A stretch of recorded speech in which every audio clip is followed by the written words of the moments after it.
Hi everyone, welcome to IM academy. मैं अंकित चौधरी आप लोगों के साथ डील करूंगा इंटरमीडिएट फिजिक्स। ओके, तो चूंकि काफ़ी टाइम हो चुका है, काफ़ी समय बीत चुका है हम लोगों को ये चैनल चालू करने में, क्योंकि अगले मंथ 27 अप्रैल से शादी यूपी बोर्ड का पेपर है। तो बच्चों उसकी टेंशन मत लीजिएगा। मैक्सिमम सिलेबस मैं 15 अप्रैल तक मैक्सिमम सिलेबस कवर करने की कोशिश करूंगा। कंटिन्यूअसली लेक्चर दूंगा आज के बाद, तो वो सब चीज़ों का टेंशन ना लेना। आओ आज से शुरू करते हैं इंटरमीडिएट फिजिक्स, 12th क्लास की फिजिक्स। ओके, पहली यूनिट इसका क्या है? स्थिर वैद्युत गतिकी। स्थिर वैद्युत की, ठीक, जिसको हम लोग कहते हैं इलेक्ट्रोस्टैटिक्स। ओके, अब इसमें हम लोगों को पढ़नी है तो 3 चैप्टर्स, क्योंकि पहली यूनिट के 3 चैप्टर्स है। नंबर 1 वैद्युत आवेश, क्षेत्र और विभव।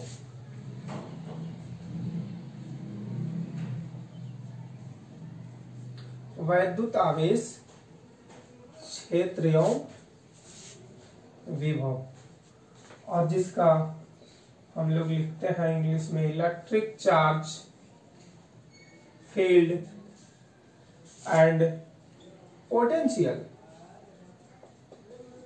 ओके बच्चों, तो ये हम लोगों का पहला यूनिट और पहला चैप्टर है इंटरमीडिएट की फिजिक्स का, जिसको आज हम लोग स्टार्ट करेंगे। और दूसरा चैप्टर है इसमें गाउस का नियम, और तीसरा है चालकता। तो धीरे धीरे एक एक स्टेप में हम लोग आगे बढ़ते जाएंगे और इस यूनिट को खत्म करेंगे। मैक्सिमम 5 लेक्चर्स नहीं तो 6 लेक्चर्स के आसपास खत्म हो जाएगा बच्चों ये यूनिट। तो सबसे पहले हम लोग बात करेंगे, आज जो हमारा आज का टॉपिक होगा वो होगा वैद्युत आवेश। ओके, तो आइए हम लोग धीरे धीरे आगे बढ़ते हैं वैद्युत आवेश की ओर। इसको मिटा देते हैं, ये सब आप नोट कर लीजिएगा, शार्ट नोट बनाना काफी इंपॉर्टेंट है। वैद्युत आवेश,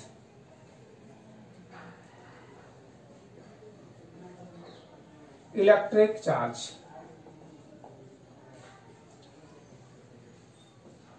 क्योंकि बच्चों इस बात को याद रखिएगा, क्योंकि मैं डेफिनेशन से यहाँ नहीं लिखूंगा, नहीं तो वीडियो काफी लंबी खिंच जाएगी, तो इस पर आप लोग ध्यान दीजिएगा।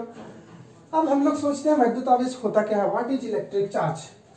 तो मैं डेफिनेशंस बोलूंगा, आप लोग वीडियो रोक के अब डेफिनेशंस लिख लीजिएगा, शार्ट नोट बना लीजिएगा, क्योंकि एग्जाम टाइम पे शार्ट नोट बहुत काम आएंगे। ओके बच्चों, तो वैद्युत आवेश क्या होता है?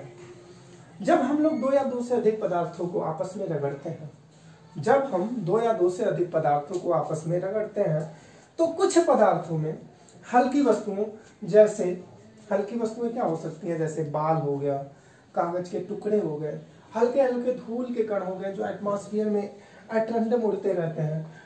हल्की वस्तुओं को अपनी ओर आकर्षित करने का गुण आ जाता है। ठीक, क्या अभी तक मैंने क्या कहा? 2 या 2 से अधिक पदार्थों को आपस में रगड़ने पर कुछ पदार्थों में हल्की वस्तुओं, जैसे कागज के टुकड़ों, तिनकों, धूल के छोटे छोटे कणों को हम लोग तिनका कहते हैं, और चूंकि असंख्य धूल के कण उड़ते रहते हैं एटमॉस्फेयर में, तो इसलिए हम लोग उसको तिनको कहते हैं। तो क्या कहा मैंने? 2 या 2 से अधिक पदार्थों को आपस में रगड़ने पर कुछ पदार्थों में हल्की वस्तुओं, जैसे बाल, कागज के टुकड़ों, तिनकों आदि को अपनी ओर आकर्षित करने का गुण आ जाता है। तो पदार्थ का यह गुण, जिसके कारण वह हल्की वस्तुओं को अपनी ओर आकर्षित करता है, उसे वैद्युत आवेश कहते हैं। ठीक बच्चों, अब तो डेफिनेशन समझ में आ गई होगी। अब हम लोग देखते हैं वैद्युत आवेश के प्रकार। वैद्युत आवेश के प्रकार, टाइप्स ऑफ चार्ज। ओके, तो वैद्युत आवेश कितने प्रकार के होते हैं? 2 प्रकार के होते हैं। नंबर 1 होता है धन आवेश, पॉजिटिव चार्ज,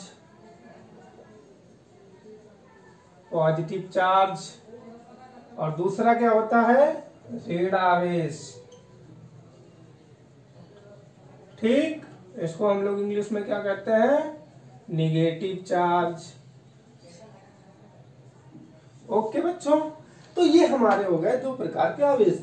अब हम लोगों ने जान लिया कि वैद्युत आवेश क्या होता है, ठीक, और आवेश कितने प्रकार के होते हैं। तो अब ये दो प्रकार के आवेश हैं, इनकी हम लोग वो देख लेते हैं कि इनकी नेचर क्या होती है, मतलब आवेशों की प्रकृति। आवेशों की प्रकृति क्या होती है, nature of charge, nature of charge. ठीक बच्चों, आवेशों की प्रकृति कुछ ऐसी होती है जैसे दो समान दो समान प्रकृति के आवेश हो, जैसे प्लस और प्लस हो या माइनस और माइनस हो, तो इनके बीच प्रतिकर्षण बल लगता है, प्रतिकर्षण बल लगता है। मतलब ये दोनों एक दूसरे को प्रतिकर्षित करेंगी। जैसे मान लीजिए ये कोई पॉजिटिव चार्ज है और इसके पास कोई और दूसरा पॉजिटिव चार्ज अगर आप लाते हैं तो ये इसको प्रतिकर्षित करेगा, मतलब अपने आप से इसे दूर करने की कोशिश करेगा। वैसे ही अगर ये नेगेटिव चार्ज है और इसके पास कोई नेगेटिव चार्ज लाएंगे तो यह भी इसे प्रतिकर्षित करेगा। ठीक, और बच्चों अगर ये प्लस माइनस है तो इनके बीच आकर्षण बल काम करता है, मतलब इनके बीच लगने वाला बल आकर्षण बल होता है। जैसे अगर मान लीजिए ये कोई पॉजिटिव चार्ज है, अगर इसके पास आप कोई नेगेटिव चार्ज लाएंगे तो ये इसको अपनी ओर आकर्षित करेगा और दोनों एक दूसरे के साथ चिपक जाएंगे। तो ये होती है आवेश की प्रकृति। ठीक बच्चों, अब थोड़ा और आगे बढ़ते हैं क्योंकि मैं लेक्चर को ज्यादा लंबा नहीं खींचना चाहता हूं।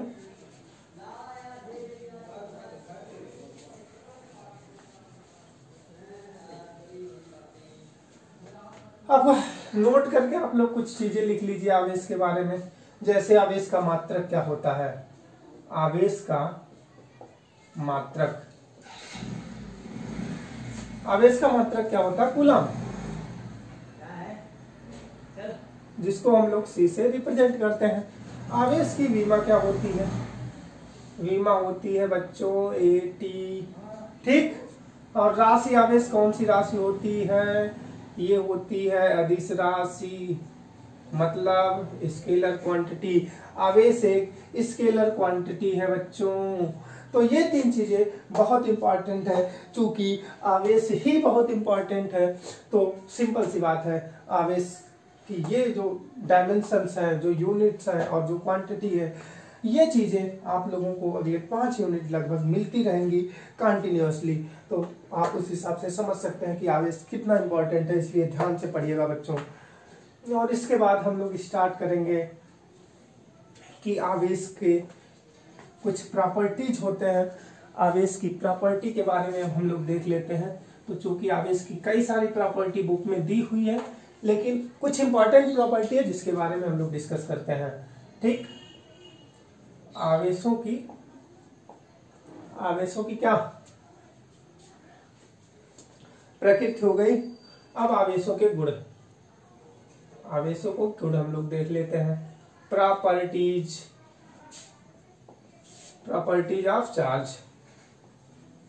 तो बच्चों मैं कुछ इंपॉर्टेंट प्रॉपर्टी ही पढ़ाऊंगा क्योंकि मुझे मैक्सिमम सिलेबस, जैसा कि मैंने आप लोगों से वादा किया कि मैक्सिमम सिलेबस तो पढ़ाऊंगा वही जो एग्जाम में आने के चांसेस 90% होंगे। ठीक, तो अब देखते हैं आवेशों के गुण क्या होते हैं। नंबर 1 कि आवेश की योगात्मक प्रकृति होती है। आवेश की योगात्मक प्रकृति होती है। ठीक बच्चों, आवेश की योगात्मक प्रकृति होती है। आवेश की योगात्मक प्रकृति। Additive nature of charge, additive nature of charge. ठीक, अब आवेशों की योगात्मक प्रकृति क्या होती है, ये मान लीजिए कोई एक सिस्टम है या कोई एक निकाय है या कोई एक वस्तु है। ठीक, तो इस पर कोई +3 कूलम का पॉजिटिव आवेश है, यहाँ +2 का कूलम का पॉजिटिव आवेश है और वहां पे -1 कूलम का निगेटिव आवेश है। ठीक, -1 कूलम, ये सी है बच्चों। ठीक, अब इसकी आवेश की योगात्मक प्रकृति क्या होती है? किसी वस्तु अथवा किसी निकाय पर उपस्थित नेट आवेश उस आवेश पर उपस्थित धन आवेश तथा ऋण आवेश के बीजगणितीय योग के बराबर होता है। तो मतलब इसका नेट आवेश क्या हो जाएगा? इसका नेट चार्ज मतलब नेट आवेश क्या हो जाएगा? 3 कूलम प्लस का 2 कूलम और माइनस का 1 कूलम। तो 3 2 5 माइनस 1 तो प्लस का 4 कूलम। ये होती है आवेश की योगात्मक प्रकृति। मतलब एक बार डेफिनेशन में फिर से बता देता हूं, किसी वस्तु या किसी निकाय पर का नेट आवेश, ठीक, किसी वस्तु या निकाय का नेट आवेश उस वस्तु या निकाय पर उपस्थित धन आवेश तथा ऋण आवेश के बीजगणितीय योग के बराबर होता है। ये हुआ आपका एडिटिव नेचर ऑफ चार्ज, मतलब आवेश की योगात्मक प्रकृति।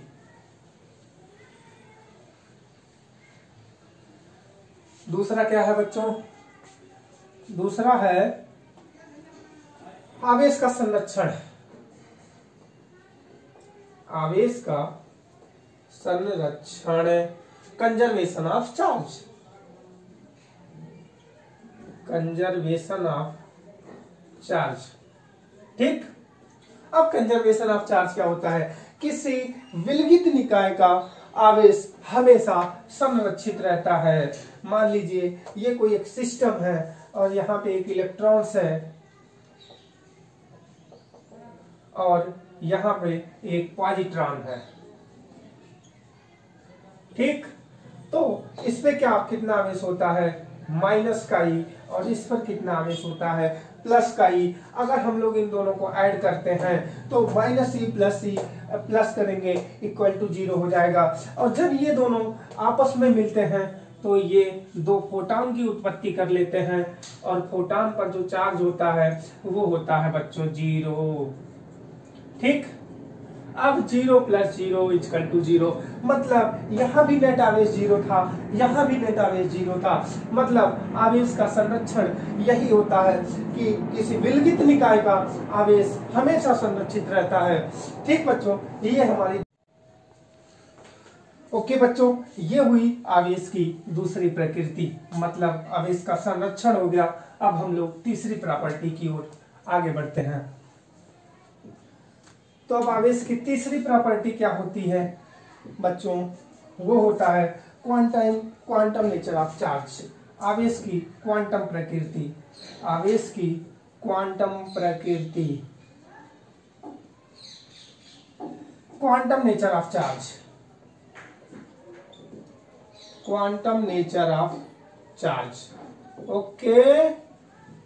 अब देखिए आवेश की क्वांटम प्रकृति क्या होती है। आवेश की क्वांटम प्रकृति बच्चों, ये मान लीजिए कोई एक निकाय है, ठीक। तो किसी निकाय पर उपस्थित नेट आवेश या किसी निकाय पर उपस्थित कुल आवेश, किसी निकाय पर उपस्थित नेट आवेश, जिसे हम लोग कुल आवेश कहते हैं हिंदी में, किसी आवेश पर उपस्थित नेट आवेश मूल आवेश का पूर्ण गुणज होता है। मूल आवेश बच्चों क्या होता है? मूल आवेश क्या होता है? मूल आवेश होता है इलेक्ट्रॉन, ठीक, प्रोटॉन और न्यूट्रॉन तो होता है, लेकिन यहाँ हम लोग न्यूट्रॉन का यूज नहीं है हम लोगों को। इलेक्ट्रॉन्स होता है नेगेटिव चार्ज और प्रोटॉन्स होता है पॉजिटिव चार्ज। तो बच्चों क्या होता है? ये मान लीजिए कोई एक सिस्टम है, कोई एक निकाय है। अब हम लोग इसको चार्ज देते हैं तो क्या हम लोग चार्ज ई दे पाएंगे? E/2 देंगे। जब भी हम लोग चार्ज दे के देते हैं तो मूल आवेश का पूर्ण गुणज होता है। जैसे 3 इलेक्ट्रॉन्स दिए या 4 इलेक्ट्रॉन्स दिए या फिर 5 इलेक्ट्रॉन्स दिए या 3 प्रोटॉन दिए या 4 प्रोटॉन दिए या 6 प्रोटॉन दिए, लेकिन कभी ऐसा नहीं होता कि हम लोग 3/2 इलेक्ट्रॉन्स दें, 5/2 इलेक्ट्रॉन्स दें। तो ऐसे मतलब आवेश की जो क्वांटम प्रकृति होती है वो ऐसी नहीं होती है। आवेश की क्वांटम प्रकृति यही है कि किसी निकाय पर उपस्थित नेट आवेश मूल आवेश का पूर्ण गुणज होता है। ठीक बच्चों, ये तीसरी और सबसे इंपॉर्टेंट प्रॉपर्टी थी आप लोगों की। अब थोड़ा सा हम लोग आगे बढ़ते हैं, अब थोड़ा सा हम लोग अब देखते हैं एक ऐसा क्वेश्चन जो एग्जाम में कई बार आप लोगों के आया है, आवेश और द्रव्यमान की तुलना। आवेश और द्रव्यमान की तुलना, आवेश और द्रव्यमान की तुलना। अब हम लोग इसको देखते हैं, comparison of mass and charge. अब मान लीजिए कोई आवेश है और ये है आपका द्रव्यमान, ठीक। तो अब कंपैरिजन हम लोग करते हैं। पहली बात तो एसआई यूनिट में आवेश एक व्युत्पन्न राशि है बच्चों, क्या है, व्युत्पन्न राशि। और द्रव्यमान क्या है, द्रव्यमान एसआई यूनिट में, अब मैं चूंकि शॉर्टकट में लिख रहा हूं, आप लोग वीडियो रोक के आराम से नोट्स बनाइएगा।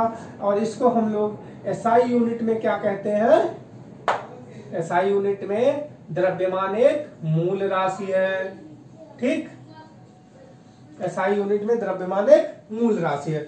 अब आवेश का मान, जैसा कि अभी मैंने आप लोगों को बताया, आवेश का मान धनात्मक या ऋणात्मक हो सकता है। आवेश का मान धनात्मक या फिर ऋणात्मक हो सकता है, लेकिन मास का मान मतलब द्रव्यमान सदैव धनात्मक होता है। क्योंकि आप लोगों ने कभी नहीं सुना होगा कि माइनस का 5 किलोग्राम या माइनस का 7 किलोग्राम, तो द्रव्यमान सदैव धनात्मक होता है, ठीक बच्चों। अच्छा, आवेश का मान क्या वेग पर निर्भर करता है? नहीं, आवेश का मान वेग पर निर्भर नहीं करता। क्यों? क्योंकि अब मान लीजिए किसी कोई आवेशित वस्तु है, उस पर चार्ज तो होगा तभी वो आवेशित है, तभी उसको हम लोगों ने आवेशित वस्तु कहा। अब उसकी स्पीड बढ़ाने पे क्या उस पर चार्ज बदल जाएगा? नहीं, आवेश का मान चार्ज वेग पर निर्भर नहीं करता। आवेश का मान वेग पर निर्भर नहीं करता। आवेश का मान वेग पर निर्भर नहीं करता, जबकि मास का मान वेग पर निर्भर करता है। मतलब द्रव्यमान वेग पर निर्भर करता है, द्रव्यमान वेग पर निर्भर करता है, ठीक बच्चों। अब आप लोग कहोगे कैसे? क्योंकि क्लास 11th में आप लोगों ने ये नहीं पढ़ा। हम लोगों ने दौड़ा, बहुत गाड़ी दौड़ाई, लेकिन वहां स्पीड बढ़ने से आपका द्रव्यमान कम नहीं हुआ। लेकिन बच्चों यहाँ होगा, क्योंकि m = m0 रूट में 1 माइनस v² बटे c²। ये है गतिक अवस्था में द्रव्यमान, और m0 है विराम अवस्था में द्रव्यमान, और v क्या है? वस्तु की स्पीड, जिस स्पीड पे हम लोग उसका द्रव्यमान निकाल रहे हैं, और c होता है लाइट की स्पीड। तो चूंकि बच्चों फर्स्ट ईयर में मतलब क्लास 11th में हम लोगों ने नहीं पढ़ा कि मास वेग बढ़ने से मास का मान मतलब द्रव्यमान का मान बदलता है। अब मैं बताता हूँ क्यों। क्योंकि वहां पे जो हम लोगों की स्पीड होती थी बच्चों, वो मैक्सिमम 200 किलोमीटर प्रति घंटा, 300 किलोमीटर हम लोग गाड़ी दौड़ाते हैं तो बहुत होता है 400 किलोमीटर प्रति घंटा की स्पीड से। और जब आदमी खुद दौड़ता है तो क्या दौड़ता है? बहुत ज्यादा, 4 किलोमीटर, 5 किलोमीटर, 7 किलोमीटर, या किसी की बहुत ज्यादा स्पीड होगी तो 7-8 किलोमीटर। इससे ज्यादा तो कोई एक इंसान, नॉर्मल इंसान नहीं दौड़ सकता। अब जब यहाँ पे स्पीड और लाइट की स्पीड क्या होती है? 3 × 10⁻⁸ मीटर पर सेकंड। इसलिए जब हम लोग इस स्पीड की कंपैरिजन करते थे तो ये रेशियो तकरीबन 0 आता था, और 1 - 0 1। इसलिए गतिक अवस्था में जो द्रव्यमान है वही विरामावस्था में द्रव्यमान निकल के आता था। लेकिन अब क्या होगा बच्चों कि यहाँ पे हम लोग इलेक्ट्रॉन्स और प्रोटॉन्स की बात करेंगे, और चूंकि इलेक्ट्रॉन्स और प्रोटॉन्स की गति कहीं कहीं आपको लाइट की स्पीड से भी ज्यादा मिलेगी। तो अब यहाँ पे ये वैल्यू चेंज होगी v² की, और ये वैल्यू जब चेंज होगी तो सिंपल सी बात है कि जो मास है वो अब वेग पे डिपेंड करेगा। ओके बच्चों। और तीसरी सबसे इंपॉर्टेंट है कि अभी जैसा कि मैंने पढ़ाया आप लोगों को आवेश हमेशा संरक्षित रहता है।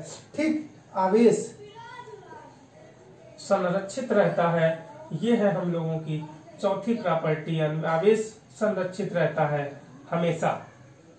ठीक, जबकि द्रव्यमान हमेशा संरक्षित नहीं रहता। E=mc बराबर आइंस्टीन्स का इक्वेशंस है। इस इक्वेशंस के हिसाब से द्रव्यमान को ऊर्जा के रूप में और ऊर्जा को द्रव्यमान के रूप में बदल सकते हैं। मतलब आवेश का संरक्षण रहता है हमेशा, मतलब आवेश संरक्षित रहता है, जबकि द्रव्यमान संरक्षित नहीं रहता है। और इसी के साथ शायद और कोई कंपैरिजन बचा है क्या? हाँ, एक कंपैरिजन और देख लेते हैं। क्या नेट आवेश के बिना मान लीजिए ये कोई एक सिस्टम है, ठीक, तो इसका कुछ ना कुछ, अब सिंपल सी बात है, अगर हम लोग इसको चार्ज करेंगे तो इसको चार्ज देंगे तभी ये चार्ज होगा। और ये तो चूंकि सिंपल सी बात है कि अगर हम लोग कोई सिस्टम ना ले, कोई वस्तु ना ले, तो चार्ज देंगे कहाँ? तो बिना नेट द्रव्यमान के आवेश का अस्तित्व संभव नहीं है। ठीक, और यहीं पे अगर हम लोग कोई सिस्टम ले लें तो इसका तो कुछ ना कुछ वेट होगा, जरूरी नहीं है कि इस पर द्रव्यमान हो। मतलब नेट आवेश के बिना भी द्रव्यमान का अस्तित्व संभव है, लेकिन बिना नेट द्रव्यमान के आवेश का अस्तित्व संभव नहीं है बच्चों। तो ये रहा हम लोगों का कंपैरिजन। अब इसी में थोड़ा और आगे चीजों का डिस्कस करते हैं। कुछ इंपॉर्टेंट डिफिनीशंस बच्चों पढ़ लेते हैं हम लोग, और उसके बाद इस लेक्चर्स को खत्म करेंगे। अब यहीं पे ये कुछ 2-3 इंपॉर्टेंट डिफिनीशन बता रहा हूं, जो चूंकि आज पहला लेक्चर्स है इसलिए सबको आराम से नोट करिएगा। वैद्युत बल, ठीक, electric force, electric force, electric force होता क्या है, वैद्युत बल क्या होता है। ठीक बच्चों, तो वैद्युत बल को हम लोग देखते हैं। अब मान लीजिए कोई आवेश, कोई एक निकाय है या कोई वस्तु मान लीजिए, इसको आपने आवेश किया, ठीक, अब ये मान लीजिए plus plus plus plus plus plus आ गया। ठीक, अब ये आवेशित हो चुकी है बस, अब ये आवेशित वस्तु है। ठीक, आवेशित वस्तु है। अब हम लोग इसके पास एक और कोई सिस्टम लाते हैं जिस पर positive positive positive positive positive charge है। तो अभी जैसा मैंने बढ़ाया कि दो धन आवेशों के बीच प्रतिकर्षण बल लगता है, और मान लीजिए यहाँ पे कोई निगेटिव नेगेटिव नेगेटिव नेगेटिव, अब इसको अगर पास में लाएंगे तो आकर्षण बल लगेगा, लेकिन बल जरूर लगेगा। दोनों के बीच हम लोग बल को जरूर फील करेंगे। ये दोनों आपस में चिपक जाएंगी और ये इसको प्रतिकर्षित करेगा। ओके बच्चों, मतलब आवेशित वस्तुओं या आवेशित निकाय या आवेशित वस्तु द्वारा किसी अन्य वस्तु पर लगाए गए बल को वैद्युत बल कहते हैं। ठीक, डिफिनेशन लिख लीजिएगा, एक बार मैं फिर से बोल देता हूं। आवेशित वस्तु द्वारा किसी अन्य वस्तु पर लगाए गए बल को वैद्युत बल कहते हैं। ओके बच्चों, इसी के बेसिस पे हम थोड़ा और आगे बढ़ते हैं। 2 डिफिनेशन और पढ़ाऊंगा आज, उसके बाद लेक्चर्स खत्म करेंगे हम लोग। है दूसरा है क्या, चालक, कंडक्टर क्या होता है, CONDUCTOR, कंडक्टर। ठीक, तो मान लीजिए बच्चों ये कोई पदार्थ है, ये या कोई वस्तु है, जो भी आपका मन करे मान सकते हैं।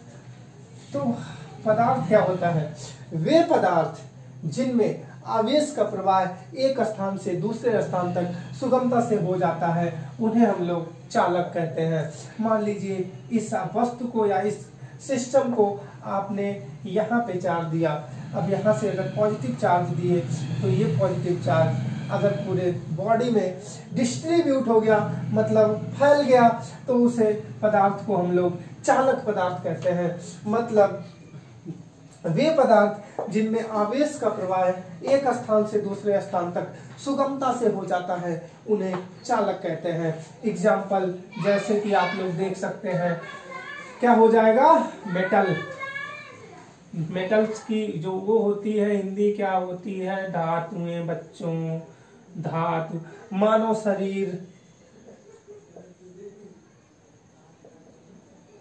जंतु शरीर, आदि। ठीक, अब इसी क्रम में हम लोग आगे बढ़ेंगे। इस एग्जाम्पल को मिटा दे रहे हैं और जो तीसरी इंपॉर्टेंट डिफिनीशन है वो होता है बच्चों विद्युत रोधी। विद्युत रोधी का मतलब आप लोग समझ सकते हैं, मतलब इसको हम लोग कहते हैं इंसुलेटर। ठीक, अब इंसुलेटर देखते हैं होता क्या है बच्चों। वे पदार्थ जिनमें आवेश का प्रवाह एक स्थान से दूसरे स्थान तक नहीं हो पाता है उन्हें हम लोग इंसुलेटर मतलब विद्युत रोधी पदार्थ कहते हैं। जैसे मान लीजिए आप ये कोई एक सिस्टम है, कोई निकाय है या कोई वस्तु है या कोई पदार्थ है, जो भी आप कहना चाहे कह सकते हैं। आपने इसे चार्ज दिया और ये चार्ज यहीं पे रह गया, मतलब चार्ज का डिस्ट्रीब्यूशन नहीं हुआ। ये पदार्थ जैसा था वैसा ही है। आज पहले भी ये आवेशित नहीं था, अनावेशित था, अब भी ये अनावेशित है। आपने जो चार्ज दिया वो चार्ज यहीं रह गया। मतलब वे पदार्थ जिनमें आवेश का प्रवाह एक स्थान से दूसरे स्थान तक नहीं हो पाता है उन्हें हम लोग क्या कहते हैं, विद्युत रोधी पदार्थ और इंसुलेटर। इसका एग्जाम्पल क्या हो जाएगा बच्चों, इसका एग्जाम्पल हो जाएगा प्लास्टिक। ठीक, रबर, कांच, सूखी लकड़ी भी हो सकती है, बहुत सारे इसके एग्जाम्पल्स हो सकते हैं, लिख लीजिएगा आप। ठीक, आदि कर लीजिएगा। और ये रहा आज का लास्ट टॉपिक। अब इसके बाद हम लोग नेक्स्ट लेक्चर में बात करेंगे विद्युत बल की, जो काफी इंपॉर्टेंट टॉपिक है, कूलॉम लॉ। और इसी के साथ हम लोग इस लेक्चर को खत्म करते हैं। थैंक यू गाइस, और ठीक है, मिलते हैं अगले लेक्चर में।